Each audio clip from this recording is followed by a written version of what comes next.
안녕하세요, 모니카입니다. 오늘은 남호주 와인에 대해서 이야기를 해보려고 해요. 사우스 오스트레일리아, 그 중에서도 바로사밸리, 맥라렌 베일 그 지역들에서 100% 그르나슈, 단일 품종으로 만든 레드와인에 대해서 이야기를 좀 해보려고 해요. 요즘 남호주에서 가장 좀 트렌디하고 또 새로운 스타일의 모던한 와인이라고 해야 될까요? 좀 세련되면서도 가장 좀 현대적인, 패셔너블한 그런 스타일의 와인인 것 같아서 여러분들한테 좀 소개를 해드리고 싶었어요. 오늘 제가 말씀드릴 품종은 그르나슈 누앙, 그러니까 적포도 품종이고요. 이제 그르나슈 블랑, 또 뭐 그르나슈 그리 이런 조금 다른 품종들이 있는데 오늘은 적포도 품종 그르나슈 누앙에 대해서 이야기를 하려고 하고요.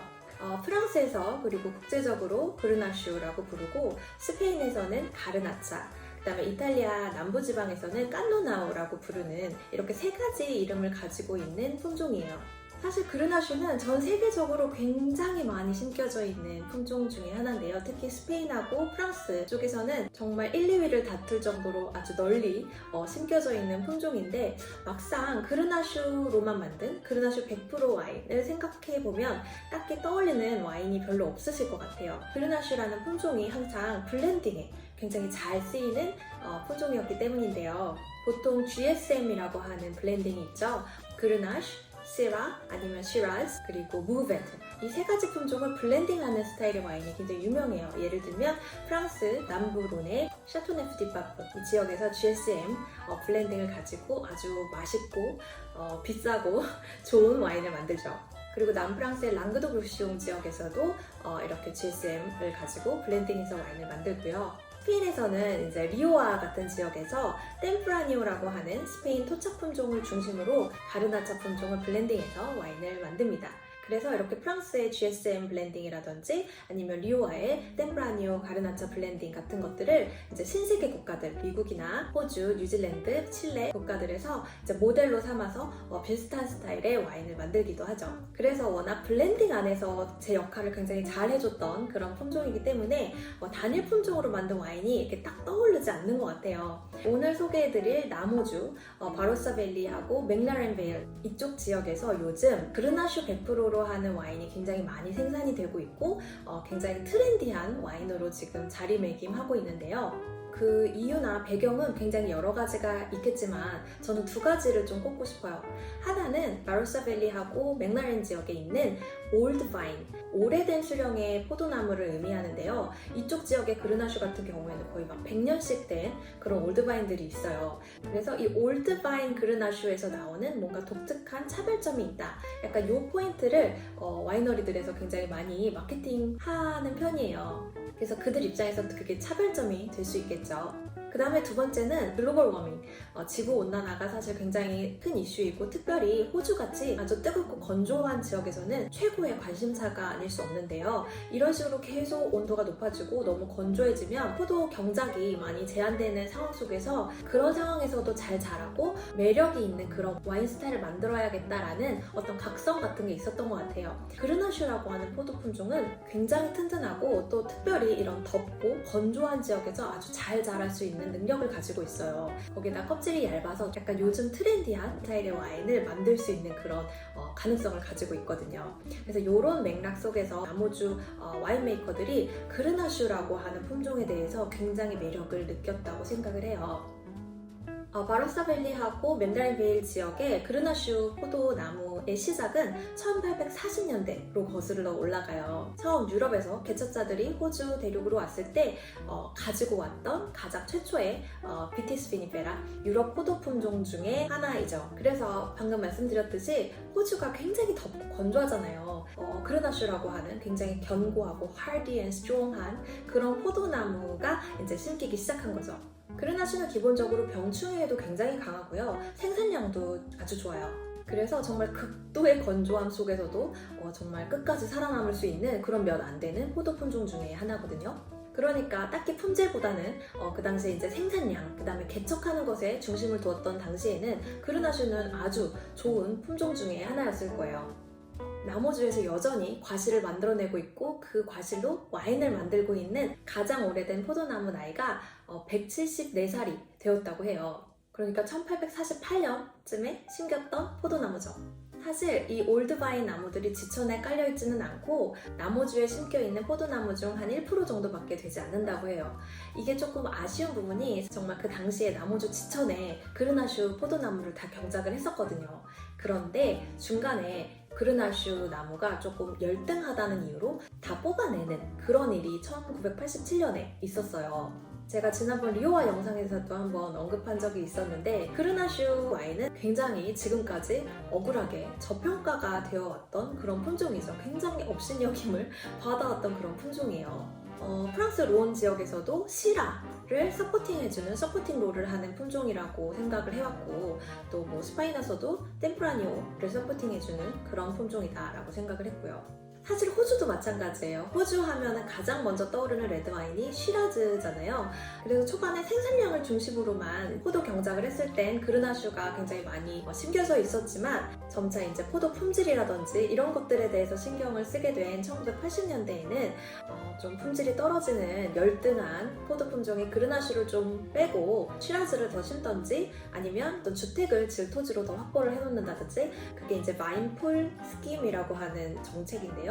그래서 그 당시에는 그르나슈가 이렇게 막 30-40년이 지난 후에 이렇게 라이징 스타로 그리고 특히 이 글로벌 워밍 시대에 굉장히 각광받는 포도 품종이 될 줄을 몰랐겠죠. 그래서 지금은 나무주의 한 1% 정도밖에 이 올드바인이 남아있지 않고요. 제가 자료를 찾아봤는데 그 그르나슈를 뽑았던 1987년에 이 그르나슈 포도 품종이 1톤에 190 오스트레일리아 달러였다고 해요. 그런데 2010년에는 575 달러로 올랐고 2020년 기준으로는 1256 오스트레일리아 달러 이렇게 됐다고 해요. 그러니까 물가 상승률을 감안해도 올드바인 그르나슈의 가치가 많이 올라갔죠. 그러니까 진짜 참 사람 일이든 포도 품종 일이든 모르는 것 같아요. 오래 살고 볼 일이고 그러면 그르나슈라고 하는 품종은 도대체 어떤 캐릭터를 가지고 있는 품종이길래 그렇게 그동안 저평가를 받아왔고 지금은 갑자기 라이징 스타로 떠오르고 있느냐. 일단 저평가가 되어왔던 이유에는 이 포도 껍질이 좀 얇아요. 그르나슈 같은 경우에는 그 포도 껍질이 얇으면 일단 색깔이 연하고 그 다음에 타닌이 좀 낮은 편이죠. 산도가 낮아요. 산도가 낮고 그 다음에 이 품종이 가지는 가장 큰 특징 중에 하나가 당도가 굉장히 높아서 이 포도로 와인을 만들면 알코올 도수가 막 15도 막 이렇게 굉장히 높이 올라가요. 그래서 이 품종을 블렌딩하는 이유 중에 하나가 바디감을 높이기 위해서 그러니까 알코올 도수를 높이기 위한 방법으로 블렌딩 품종으로 사용하기도 하거든요. 포도가 익었다라고 할 때 당연히 당도가 높으면 포도가 잘 익었다고 볼 수 있겠죠. 하지만 와인을 만들 때 중요한 것 중에 하나가 physiological ripeness라고 하는 게 있어요. 그러니까 뭐냐 하면 그러니까 생리학적인 잘 익음 이런 건데 그러니까 뭐 페놀릭이라든지 다양한 성분이 슈가와 함께 같이 이렇게 성숙을 해야 와인에서 나는 어떤 복합적인 풍미라든지 아로마라든지 이런 것들이 같이 발달이 돼줘야 되는 거거든요. 근데 그르나슈 같은 경우에는 잘 키우면 그게 되겠지만 워낙 좀 튼튼하고 어디서든 잘 자란다고 했잖아요. 그러니까 그냥 막 키우다 보면 당도를 높이기가 훨씬 쉬운 거예요. 금방 확 익어서 당도가 높아지니까. 그렇게 해서 만든 포도나 와인 같은 경우에는 이 어떤 복합적인 풍미라든지 이런 거 없이 알코올만 높은 그런 와인이 만들어졌겠죠. 거기에다가 산도도 낮고 타닌이라든지 색깔 이런 것도 조금 매력적이지가 않고 이렇다 보니까 많이 저평가가 되어 왔었고 그래서 아까 말씀드렸듯이 블렌딩에 쓰인다든지 아니면 주정 강화 와인이라고 해서 알코올 도수 높은 그런 와인으로 사용을 했던 거고 그 다음에 또 껍질이 얇다 보니까 로제 와인으로도 많이 사용을 했었어요. 그런데 이 품종이 가지는 이제 매력 중에 하나가 이제 이 아로마가 잘 발달이 되면 굉장히 프루티하고 너무 사랑스러운 그런 풍미를 가지고 있다는 거예요. 예를 들면 아주 잘 익은 약간 무른 것 같은 그런 스트로베리, 딸기 향이라든지 아니면 뭐 라스베리 그다음에 이제 뭐 체리 블렌디라는 말도 많이 하는데요. 약간 체리 향의 약간 리큐르라든지 좀 캔디 프루트 아니면 좀 거미베어 그런 젤리 있잖아요. 거미베어 젤리 그런 약간 달콤한 그런 향이 나기도 하고요. 그러면서 또 매력 중에 하나가 바로 그르나슈가 갖는 스파이스예요. 되게 스파이스 향이 시나몬이라든지 아니스 아니면 말린 허브, 뭐 담뱃잎 약간 요런 스타일의 굉장히 아주 독특하면서도 매력 있는 그런 스파이스 자체를 굉장히 가지고 있어요. 그래서 이런 풍미들이 매력인데 이런 풍미를 그동안 잘 살리지 못하고 그냥 아주 재미하게만 만든다든지 이런 다양한 스펙트럼을 조금 섬세하게 만드는 작업을 그동안 하지 못했던 거죠. 그렇기 때문에 현대에 와서는 이 품종이 열등한 것이 아니라 인간이 이 품종에 대한 이해도가 낮았고 그 다음에 이 품종을 매력적으로 만들 수 있는 양조 기술이라든지 포도 맛 관리 기술이 없었다, 이렇게 보는 게 맞다고 보고요. 그래서 이제 사람들이 발견한 거는 그르나슈는 굉장히 때로와에 민감하게 반응하는 품종이다. 되게 튼튼하고 아주 무던해 보이는 그런 몸을 가지고 있지만 사실은 되게 섬세한 그런 품종이었던 거예요. 그래서 아주 미기후, 토양에 따라서 발현하는 맛과 풍미가 완전히 달라지는 거죠. 어떤 모래 토양인지 아니면 뭐 진흙 토양인지 아니면 샤토네프 디바프처럼 어떤 자갈 토양인지, 또 수확을 할 때도 단순히 당분만 측정하는 게 아니라 이제는 다양한 성분들을 측정할 수 있는 과학적 기술이 발달이 됐잖아요. 그래서 그런 것들을 측정하면서 아주 정확한 시기에 수확을 할 수 있는 그런 기술도 있고, 그리고 양조를 할 때에도 껍질이 얇지만 좀 더 타닌이라든지 색소를 낼 수 있게 뭐 침용을 한다든지 다양한 양조 방식으로 그런 단점들을 보완할 수 있고, 또 이렇게 그르나슈처럼 껍질이 얇은 와인 같은 경우에는 피노누아도 마찬가지인데 풀 번치 퍼멘테이션이라고 해가지고 보통은 이제 포도 송이에서 포도 알만 떼가지고 포도즙을 만들고 발효를 하는데 송이 전체를 넣어서 그 안에 가지나 그런 꼭지 같은 것도 다 들어가 있는 거죠. 그렇게 하면 좀 더 프레그런트한, 좀 더 되게 향기로운 약간 그런 스타일의 와인이 만들어지거든요. 발효 방식이 조금 달라져서 조금 더 장점을 어필하고 단점을 좀 줄일 수 있는. 보통은 높은 알코올 도수를 강조를 많이 했었어요. 굉장히 당도 높아서 알코올 도수 높고 아주 잼미하고 찐득한 느낌의 그런 와인을 많이 만들었었어요, 그르나슈로. 그런데 최근 나모주의 트렌드는 아주 라이트 바디, 로우 알코올, 그리고 아로마틱하고 굉장히 프레그런트한 그런 스타일의 와인을 만들고 있거든요. 아주 섬세하면서 아로마틱한 그런 스타일. 그르나슈가 요즘 나모주, 올드바인 특히 그르나슈의 약간 특징인 것 같아요. 이런 와인들은요, 그 프루티함이 그대로 살아있어서 너무 사랑스럽고 스파이스를 더 잘 살린 경우에는 약간 좀 야생적인 느낌? 그 다음에 그래서 살짝 칠링을 해서 마시면 어떤 낮에 날씨 좋은 날 샌드위치 하나에 이렇게 시원하게 마실 수 있다든지, 아니면 뭐 샤키테리 같은 거 그냥 치즈나 이런 종류와 함께 시원하게 트렌디하게 마실 수 있는 그런 스타일의 와인이에요. 제가 계속 트렌디하다고 하는데 제가 만들어낸 트렌디는 아니고요. 요즘 이제 전 세계 트렌드, 주류업계든 와인업계든 트렌드가 있죠. 그 해의 트렌드 같은 게 있는데 non-alcohol and low alcohol, 이게 약간 트렌드 중에 하나예요. 요즘 무알콜 와인 좀 많이 들어보셨을 것 같아요. 한국에도 지금 굉장히 많이 출시가 되고 있더라고요. 무알콜 맥주도 굉장히 요즘 종류가 아주 많이 늘었어요. 이런 식으로 지금 이 무알콜 주류 시장이 굉장히 넓어졌고, 이게 소비자가 반응이 없으면 이렇게 몇 년 사이에 커지지가 않겠죠. 시장이 커지고 있다는 것은 소비자들의 반응이 있다는 증거인 것 같아요. 아무튼 근데 뭐 무알콜은 그렇다 치고 로우 알콜 와인을 저는 정말 좋아하거든요. 이제는 와인 문화가 조금 변하고 있다는 이것도 반증인 것 같아요. 그러니까 알코올, 취하기 위한 거에 집중을 두는 게 아니라 정말 이 문화, 이 분위기, 이 바이브를 느끼고자 하는, 꼭 저녁에 알코올 도수가 14도, 15도 정도 되는 그런 헤비한 와인이랑 같이 뭐 고기를 먹는다든지 약간 이런 느낌뿐만이 아니라 이제는 낮술이라고 할까요? 약간 세러데이 런치 바이브, 약간 이런 느낌으로 아까 말씀드렸듯이 뭐 그냥 샌드위치랑 간단히 깔끔하고 세련되게 그렇게 한 잔 마신다든지 약간 이런 스타일의 문화가 굉장히 많이 발달을 하면서 로우 알코올 와인에 대한 수요가 굉장히 많아지고 있는 것 같아요. 맨날 스파클링 와인, 샴페인만 마실 수 없잖아요. 그런 느낌에서 레드 와인도 이렇게 라이트하고 아로마틱한 그런 와인들이 점차 트렌드로 약간 많이 부상하고 있는 느낌이에요. 그래서 로우 알코올 와인이라고 하면 한 13도 전후? 그 정도를 보시면 될 것 같고, 요즘 나모주 그르나슈 같은 경우에는 막 12도대에도 굉장히 많이 출시가 되더라고요. 그래서 약간 보졸레 크리?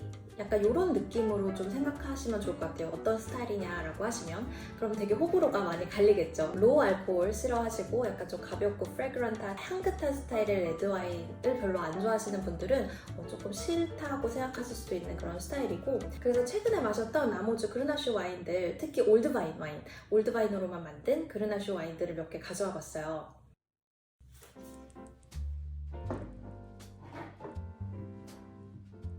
The Other Wine Co.라고 하는 와이너리의 그르나슈 맥라렌 베일 그르나슈고요. 2020년 빈티지예요. 이렇게 놔야겠다. 굉장히 현대적인 스타일의 와이너리고 와인 스타일이었어요. 여기에 스타일에 대해서도 써있는데 fresh, vibrant and spicy라고 되어 있는데 정말 딱 그래요. fresh하고 vibrant한 굉장히 싱싱하고 생생한 fruity함이 있고 거기에 spicy가 좀 두드러지는 그런 와인이었는데 양조 기법을 보니까 90%가 full berry fermentation 그리고 10%가 full bunch fermentation을 했다고 하는데 full berry fermentation은 full bunch fermentation과 조금 다르긴 한데 그래도 어쨌든 그런 굉장히 fruity한 느낌? 아주 막 당도는 없는데 되게 당도가 있다고 느껴지는 그런 스위트함을 만들기 위해서 많이 쓰이는 양조 기법 중에 하나예요. 그래서 저는 이거를 살짝 칠링을 해가지고 좀 되게 시원하게 샐러드랑 먹었었는데 아주 에피타이저랑 마시기에 아주 좋았고 딸기나 체리, 그다음에 로즈마리 약간 이런 스파이스가 같이 있는 그런 홈페이지에 가보니까 어떤 전문가가 unshameably 모던하다라고 표현을 했더라고요. 그러니까 정말 부끄럽지 않고 당당하게 모던한 아무 생각도 하기 싫을 때 굉장히 베리류가 뿜뿜하고 그냥 시원하게 칠링해서 샌드위치랑 마실 수 있는 그런 스타일의 와인이었던 것 같아요. 그리고 두 번째 이 와인이 사실은 오늘의 약간 주인공 같은 느낌인 것 같아요. 왜냐하면 제가 이 와인을 너무 마셔보고 싶어가지고 이 와이너리에 여러 가지 와인을 시켜가지고 좀 마셔봤거든요. 오초타 베럴스라고 하는 와이너리인데요. 2000년에 만들어졌고 요즘 남호주에서 정말 가장 핫한 그런 와이너리예요. 비평가들한테 뭔가 좋은 코멘트는 다 받고 있고 상도 막 휩쓸고 있고 약간 그런 와이너리고 이 와인 메이커 분이 이제 거의 20여 년 동안 전 세계를 돌아다니면서 와인 컨설턴트로 일을 하시다가 이제 남호주에 정착을 해서 만든 약간 자연주의적인 성격의 그리고 좀 펑키한 느낌이 있는 그런 와이너리예요. 보면 필터도 안 했더라고요. 침전물이 그대로 있어요. 요 보일까요? 안 보이는군요. 침전물이 그대로 있어요. 필터를 하지 않고 굉장히 요즘 약간 내추럴 와인 느낌? 제가 뭐 내추럴 와인을 싫어하고 이런 건 아니지만 내추럴 와인이라고 좋아하진 않고 내추럴 와인인데 맛있으면 좋아하거든요. 지금 요 블랙 라벨 그르나슈 이름이 푸가지라고 하는 와인인데 요 와인 같은 경우에는 정말 웰 메이드예요. 그러니까 되게 자연주의적이고 펑키하고 트렌디한 느낌이 있는데 그 어떤 와일드함? 약간의 섹시함?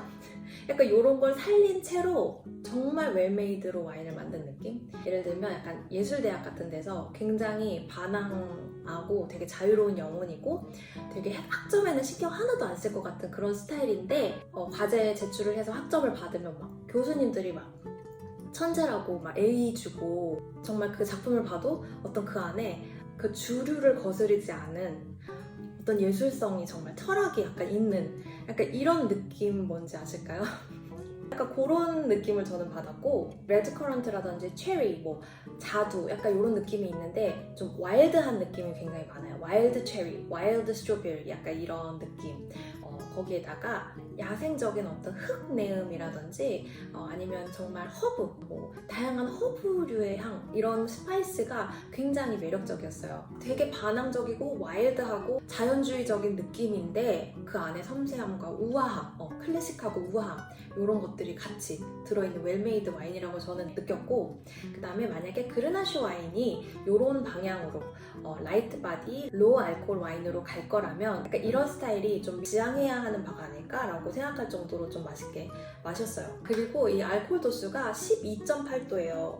12%대거든요. 그러니까 굉장히 낮은데 막상 마시면 알코올이 이 정도로 낮다는 게 전혀 느껴지지가 않게 조화가 너무 잘 돼 있어요. 밸런스도 너무 좋고 그다음에 그르나슈가 산도가 되게 낮은 편인데 산도가 낮다는 느낌도 들지 않을 정도로 굉장히 프레쉬하게 잘 마셨던 와인이에요.